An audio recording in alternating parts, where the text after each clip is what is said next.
जिस दिन आपने इस टारगेट को अचीव कर लिया, मैं समझता हूं वह दिन अपने आप में हिस्टोरिकल होगा, ऐतिहासिक होगा और ज्यादा समय नहीं लगेगा। पता नहीं क्यों मुझे लगता है कि 3-4 साल में कुछ हो जाएगा, थोड़ा लगेगा। कितना लगेगा? 6-7 साल में प्रोटोटाइप रेडी होना चाहिए। अरे जिस दिन प्रोटोटाइप हो गया उस दिन सब हो गया। प्रोटोटाइप हो जाने के बाद तो मैं समझता हूं टारगेट बहुत नजदीक होता है। ये सभी लाख की चीज उसको क्लियर नहीं करना पड़ता है और वो सब टेस्ट किए बिना उसको सर्टिफाई। ये बात सही, सिविल एक्ट को तो करना ही पड़ेगा। ऐसे ही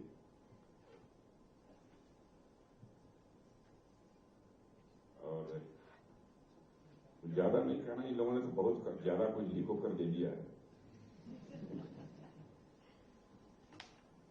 और मैं कह सकता हूं कि आज की ग्लोबल पॉलिटिकल सिचुएशन को देखते हुए इस तरह की क्रिटिकल टेक्नोलॉजी, इस प्रकार की टेक्नोलॉजी के क्षेत्र में आप लोग काम कर रहे हैं, उसमें आत्मनिर्भरता बहुत ही आवश्यक है, किसी को समझाने की जरूरत नहीं है। और दुनिया की जियो पॉलिटिकल सिनेरियो जितनी तेजी से बदल रही है उससे भी आप परिचित हैं। सप्लाई चेन ब्रेक हो रहे हैं, नए इकोसिस्टम डेवलप हो रहे हैं और ऐसे में जिस देश के पास अपनी टेक्नोलॉजी होगी वही देश सेफ रहेगा, वही देश सिक्योर रहेगा और वही देश सस्टेन कर पाएगा। इस हकीकत को भी मैं समझता हूं कि हम लोग समझते ही हैं। और ऑपरेशन सिंदूर में आपने जो कुछ भी किया था उसका करिश्मा दुनिया को देखने को मिला है, उसके लिए आप सब बधाई के पात्र हैं। हमारी आर्म फोर्सेज वहां लड़ती है, लेकिन जो कुछ भी आपने वेपन, जो कुछ भी चीजें दी थी उसमें आपका मेजर कंट्रीब्यूशन रहा है और हमारी फोर्सेस को उनके द्वारा काफी सपोर्ट मिल रहा है। कम्युनिकेशन सिस्टम के बारे में भी मैं कहना चाहूंगा, चाहे वो कम्युनिकेशन सिस्टम हो या सर्विलेंस के दूसरे साधन हो या फिर अटैक करने वाले हथियार, सब में इंडिजिनस टेक्नोलॉजी की झलक साफ तौर पर दिखी जा सकती है। और इसके कारण मैं समझता हूं कि हमारी सेना का भी मनोबल इससे काफी बढ़ा है।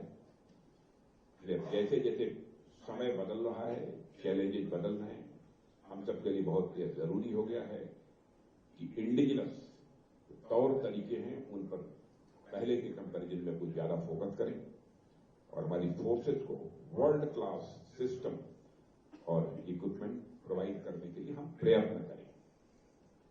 मैं नहीं कहता हूं कि तुरंत दे ही दें, संभव नहीं। और आज जहां तक भारत का प्रश्न है, सारी दुनिया मानती है, मैं नहीं कह रहा, बहुत सारी अपॉर्चुनिटीज है हमारे भारत में, बहुत सारी अपॉर्चुनिटी। अब उन अपॉर्चुनिटी को कैसे कैश कराना, मैं समझता हूं इस पर सोचने की जरूरत है और इसकी आवश्यकता भी है। और आपने देखा होगा कि हाल में इंडिया और यूरोपियन यूनियन का फ्री ट्रेड एग्रीमेंट जो 3 ईयर से फाइनलाइज नहीं हो पा रहा था, अब पूरा हो गया। और यह ट्रेड एग्रीमेंट भारत की बढ़ती इकोनॉमिक और पॉलिटिकल पावर की एक प्रकार से मैं मानता हूं एक्सेप्टेंस है। भारत की पॉलिटिकल और ट्रेड जो पॉलिटिकल पावर और हमारी इकोनॉमिक पावर बढ़ रही है, उसका एक्सेप्ट दुनिया कर रही है। भारत तो पहले का भारत नहीं रहा। भारत की साख, भारत की क्रेडिबिलिटी, भारत की धमक सारी दुनिया में बढ़ी है।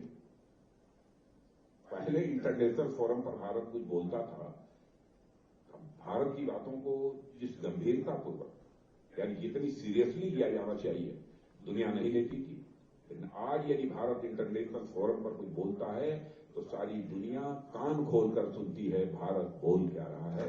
यह और यह भारत की हैसियत बनी है, उसमें आपका भी मेजर कंट्रीब्यूशन। अभी कुछ दिन पहले हमसे ग्रीस के डिफेंस मिनिस्टर आए थे, मिले और उन्होंने डिफेंस कॉर्पोरेशन तो पर अच्छी बातचीत उनके साथ हुई और बहुत सारी चीजों को देखने और समझने के बाद उनको मैं कह सकता हूं कि बहुत ही प्लीजेंट सरप्राइज मिला है। और ग्रीस के डिफेंस मिनिस्टर ने साफ शब्दों में कहा था कि वो इंडिया को एक इमर्जिंग पावर के तौर पर नहीं देखते हैं, बल्कि इंडिया को एक सुपर पावर के तौर पर देखते हैं।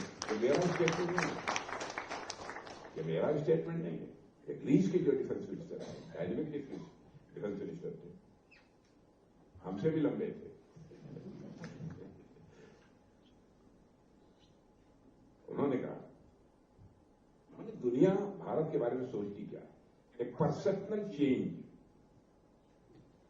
सारी दुनिया में है। और मैंने जो समझा उसको मैं उनको बात सुनने के बाद जो कुछ भी मैं समझा हूं, जिस नतीजे पर पहुंचा हूं, मुझे लगता है उनकी धारणा यह बन गई है कि भारत केवल ऑर्डिनरी कंट्री नहीं रहा है, बल्कि भारत ग्लोबल लीडर बनने की ओर तेजी से आगे बढ़ चला है। और जिस कॉन्फिडेंस से, जिस फेशियल एक्सप्रेशन देखकर, क्योंकि मैं भी अब इतने दिनों से पॉलिटिक्स में और समाज में काम कर रहा हूं, तो फेशियल एक्सप्रेशन से भी बहुत सारी चीजों को पहचानता हूं। उनको लगा कि भारत अब ग्लोबल लीडर बन रहा है। आगे मेरे कहने का मतलब यह है कि अब हम लोग एक हिस्टोरिकल फेज से गुजर रहे हैं भारत, और जब पूरी दुनिया की नजर भारत की तरफ है, सभी कंट्री भारत की ग्रोथ स्टोरी का पार्ट बनना चाहती है। ग्रोथ स्टोरी का पार्ट न बनना चाहती होती, न होती, तो मैं समझता हूं यूरोपियन यूनियन हमारे साथ ट्रेड एग्रीमेंट न करता। पहली बार यह हुआ है। सभी कंट्रीज हमारे आत्मनिर्भर भारत इनिशिएटिव में पार्टनरशिप भी करना चाहती है, और ऐसे में हमारे पास बहुत सारे ऑप्शन हैं। बहुत सारी ऑप्शन ही नहीं है, बल्कि बहुत सारी अपॉर्चुनिटीज भी हैं, और हमें इन अपॉर्चुनिटीज का फुल एडवांटेज लेना है और अपनी टेक्नोलॉजिकल कैपेबिलिटीज को और स्ट्रांग करना है।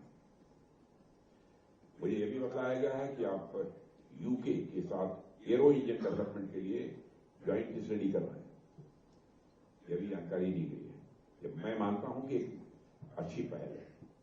और इसके अलावा फ्रांस के साथ भी एरो इंजन के लिए हम नेशनल एरो इंजन मिशन के तहत प्रोसेस शुरू कर चुके हैं। फ्रांस और यूके दोनों ही कंट्रीज एरो इंजन टेक्नोलॉजी में बहुत आगे रही हैं।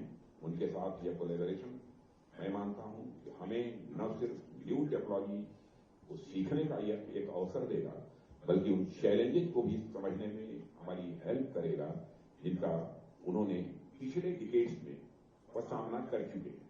उनको समझने का भी हमको अवसर मिलेगा। मित्रों, मैं समझता हूं सारी बातें बताती हैं कि भारत के लिए एरो इंजन में आत्मनिर्भरता, सेल्फ रिलायंस कितना महत्वपूर्ण है।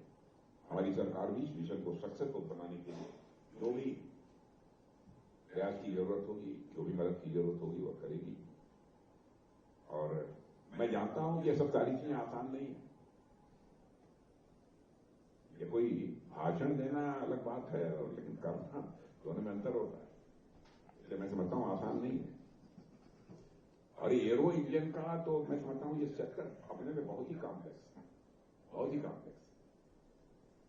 और ये थर्मोडायनेमिक्स भी मैंने पढ़ी है, मेटीरियल साइंस, फ्लूइड मैकेनिक्स और मैकेनिकल इंजीनियरिंग का ये अद्भुत कॉम्बिनेशन होता है। कई डेवलप्ड कंट्रीज में भी एडवांस क्लास के एरो इंजन प्रोजेक्ट को कंप्लीट होने में 20, 25 साल, 30 साल लग जाते हैं। वो अपने डिकेड्स के एक्सपीरियंस और जनरेशंस की नॉलेज के दम पर यह काम करते हैं। लेकिन आज मैं आपसे यही कहना चाहूंगा, अगर किसी इंजन को डेवलप करने में 25 ईयर्स लग रहे हैं, तो इंडिया की करंट सिचुएशन, हमारी स्ट्रेटेजिक नीड्स और हमारी एम्बिशंस ऐसी हैं कि आप मानकर चलिए कि आपके 20 ईयर पहले ही खत्म हो चुके हैं, और अब केवल हमारे पास 5 वर्ष बचे हैं, 5 ईयर्स। क्यों कमल साहब, आपने 5-6 साल कहा, 5 साल दे दिया मैंने। चलेगा कि मैं वापस ले लूं इसे? With in 5 to 7 years, okay, with in 5 to 7 years। और मैं समझता हूं कि ये कोई शॉक होने वाली बात नहीं है, और इस पर हम लोग को आश्चर्य भी नहीं होना चाहिए। मैं समझता हूं कि एक चैलेंज है, और